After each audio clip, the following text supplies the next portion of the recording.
Hello! In this very short video, I'm going to cover off buying directly on Klook versus buying directly on the JL website. So this is a really common question and a lot of people get confused about it. So in this video, I'm going to break down quickly which one, or the perks of going with either and things to consider. So let's get straight to the video.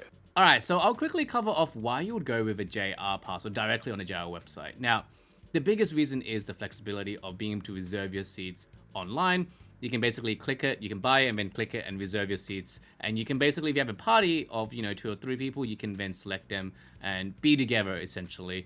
The biggest problem with buying on Klook is you don't get this flexibility because what you get is you get this exchange order that you have to actually go to the JL office in Japan to exchange for an actual ticket. And then you actually reserve your tickets through the machines in person.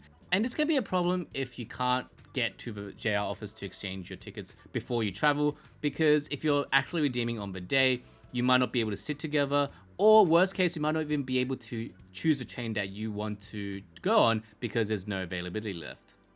Okay, the other reason is the cancellation policy. JL's cancellation policy is a lot friendlier. You could say it's around 560 yen if you want to change your tickets or cancel it, whilst Klook's one is 90% of the redemption price. So in this case, let's say the ticket was $100, which it isn't, but let's just say $100 and you only get $90 back instead of the full 100. So as you can see, as the ticket prices go up and you buy, a 14-day or 21-day, it's a lot more worth it to probably go with the JR pass if you do want some flexibility with the cancellations, because it's a lot cheaper. So, you might be wondering now, why should I buy Klook? Everything sounds, good with JR Pass. The biggest reason to go with Klook is probably the cost savings. Now, from the surface, the cost saving is probably not a lot. When you compare the prices, you probably get a couple of dollars difference, although I've seen people online say they've saved a couple of, $10 to $20 instead.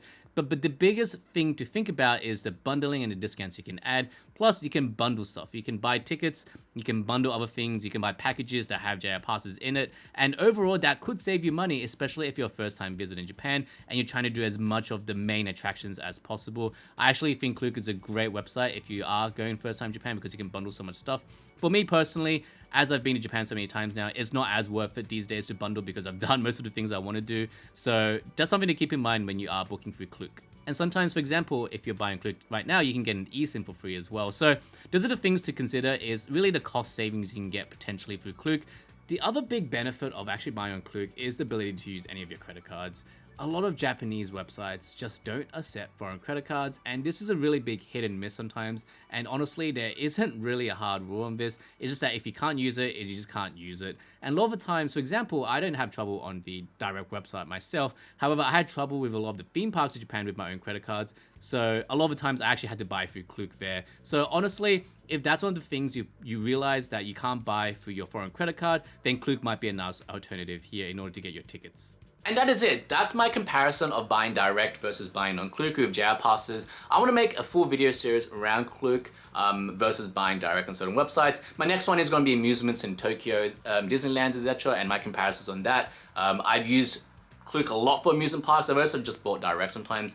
And sometimes, there's benefits of even or. Generally, I think Klook's getting a lot better with these things. I think, if I used Klook 10 years ago, it would have been much a headache. But Japan's really accepting Klook as a proper vendor for redemptions and stuff like that. So overall, I think it's been pretty good. But either way, hope this video has helped you. Leave a comment below if you have any questions, and I'll see you in the next video. Don't forget to like and subscribe.